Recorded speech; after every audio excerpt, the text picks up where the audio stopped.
विश्व का सबसे बड़ा लिखित संविधान भारतीय संविधान है, जो 26 नवंबर 1949 को पारित हुआ और 26 जनवरी 1950 को पूरे देश में लागू हुआ था। इस संविधान को मूल रूप देने वाली समिति में 15 महिलाएं भी शामिल थीं। अगर ये महिलाएं ना होतीं तो भारत का संविधान बन पाना मुश्किल ही नहीं, नामुमकिन था। इन्हीं महिलाओं ने मिलजुल कर एक ऐसा संविधान बनाया जो आगे चलकर दुनिया का सबसे बड़ा लिखित संविधान बना।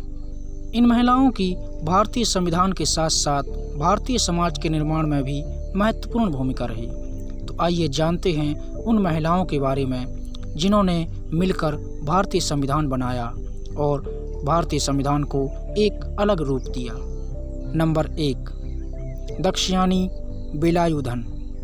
32 वर्षीय दक्षयानी संविधान सभा की सबसे युवा सदस्य थी। दक्षयानी बेलायुधन का जन्म 4 जुलाई 1912 को कोचीन के बोलगाटी द्वीप पर हुआ था। वह 1946 में संविधान सभा के लिए चुनी जाने वाली पहली और एकमात्र दलित महिला थी। संविधान सभा की पहली बैठक में उन्होंने कहा था कि संविधान का कार्य इस बात पर निर्भर करेगा कि लोग भविष्य में किस तरह का जीवन जिएंगे। मैं आशा करती हूँ कि समय के साथ ऐसा कोई समुदाय इस देश में ना बचे जिसे अछूत कहकर पुकारा जाए। नंबर 2, अम्मू स्वामीनाथन। अम्मू स्वामीनाथन का जन्म केरल के पालघाट जिले में अंकारा में एक उच्च जाति के हिंदू परिवार में हुआ था।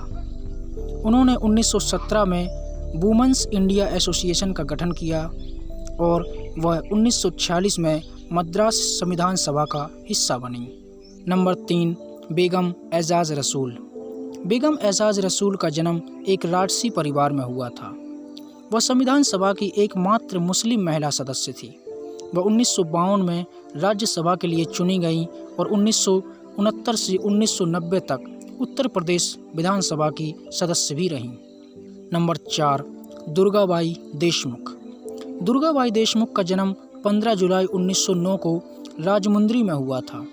जब वह 12 साल की थी तब उन्होंने असहयोग आंदोलन में भाग लिया था और आंध्र केसरी टी प्रकाशम के साथ उन्होंने मई 1930 में मद्रास शहर में नमक सत्याग्रह आंदोलन में भी भाग लिया।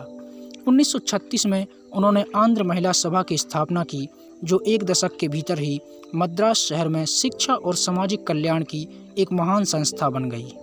नंबर 5, हंसा मेहता। 3 जुलाई 1997 को बड़ौदा के दीवान मनुभाई नंद शंकर मेहता के घर जन्मी हंसा मेहता ने इंग्लैंड में पत्रकारिता और समाजशास्त्र का अध्ययन किया। एक सुधारक और सामाजिक कार्यकर्ता होने के साथ साथ वह एक शिक्षिका और लेखिका भी थीं। उन्होंने गुजरात में बच्चों के लिए कई किताबें लिखीं और गुलिवर्स ट्रेवल्स सहित कई अंग्रेजी कहानियों का अनुवाद भी किया। वह 1926 में बॉम्बे स्कूल कमेटी के लिए चुनी गई और 1945-46 में अखिल भारतीय महिला सम्मेलन की अध्यक्ष बनी। हंसा महिला अधिकारों की प्रबल पक्षधर थीं। 15 अगस्त 1947 को हंसा ने महिलाओं की ओर से स्वतंत्र भारत का पहला राष्ट्रीय ध्वज प्रस्तुत किया था। नंबर 6, कमला चौधरी। कमला चौधरी का जन्म लखनऊ के एक संपन्न परिवार में हुआ था। अपने शाही परिवार से दूर वह राष्ट्रवादियों में शामिल हो गईं और उन्होंने 1930 में गांधी द्वारा शुरू किए गए सविनय अवज्ञा आंदोलन में एक सक्रिय भूमिका निभाई। कमला चौधरी भी एक प्रसिद्ध फिक्शन लेखक थीं और उनकी कहानियां आमतौर पर महिलाओं की आंतरिक दुनिया या भारत के एक आधुनिक राष्ट्र के रूप में उभरने से जुड़ी हुई थीं। नंबर 7, लीला रॉय। लीला रॉय का जन्म अक्टूबर 1900 में असम के गोलपारा में हुआ था। उनके पिता एक डिप्टी मजिस्ट्रेट थे और राष्ट्रवादी आंदोलन से सहानुभूति रखते थे।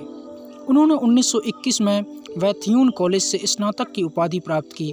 1946 में लीला भारतीय संविधान सभा में शामिल हुईं और बहस में सक्रिय रूप से भाग लिया।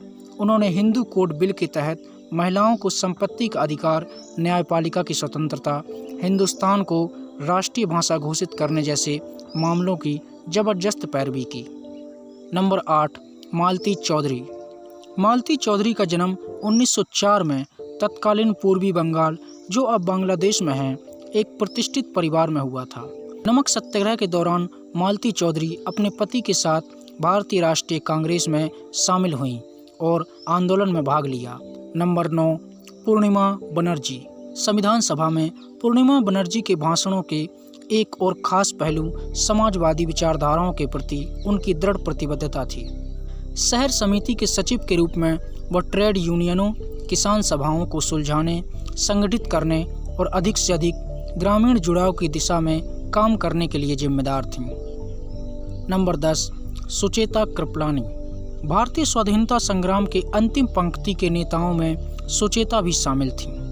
पंडित जवाहरलाल नेहरू के प्रसिद्ध भाषण नियति से साक्षात्कार के पूर्व वंदे मातरम, सारे जहां से अच्छा हिंदुस्तान हमारा और जनगण मन गाने के लिए सुचेता कृपलानी को आमंत्रित किया गया था।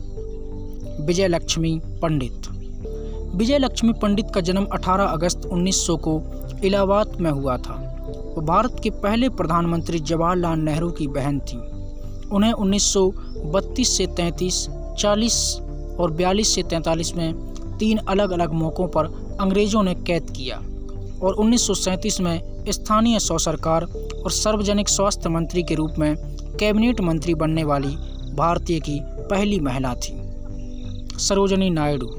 सरोजिनी नायडू, जिन्हें भारत की कोकिला भी कहा जाता है, उनका जन्म 13 फरवरी 1879 को हैदराबाद में हुआ था। वह भारतीय राष्ट्रीय कांग्रेस की अध्यक्ष बनने वाली पहली भारतीय महिला थीं और भारतीय राज्यपाल के रूप में नियुक्त होने वाली भी भारत की पहली महिला थीं। राजकुमारी अमृत कौर। अमृत कौर का जन्म 2 फरवरी 1889 को लखनऊ, उत्तर प्रदेश में हुआ था। वो भारत की पहली स्वास्थ्य मंत्री थीं और उन्होंने 10 साल तक इस पद को संभाला। वह अखिल भारतीय आयुर्विज्ञान संस्थान की संस्थापक थीं। वह महिलाओं की शिक्षा, खेल में उनकी भागीदारी और उनकी स्वास्थ्य सेवा में दृढ़ विश्वास रखती थीं। रेणुका रे। रेणुका रे ने लंदन स्कूल ऑफ इकोनॉमिक्स से BA पूरा किया था। उन्होंने भारत में महिलाओं की कानूनी अक्षमता नामक एक दस्तावेज प्रस्तुत किया।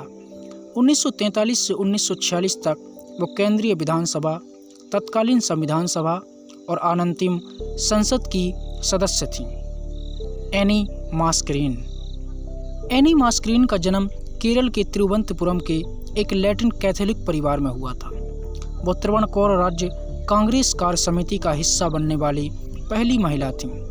वह स्वतंत्रता और त्रिवणकोर राज्य में भारतीय राष्ट्र के साथ एकीकरण के आंदोलन के नेताओं में से एक थीं।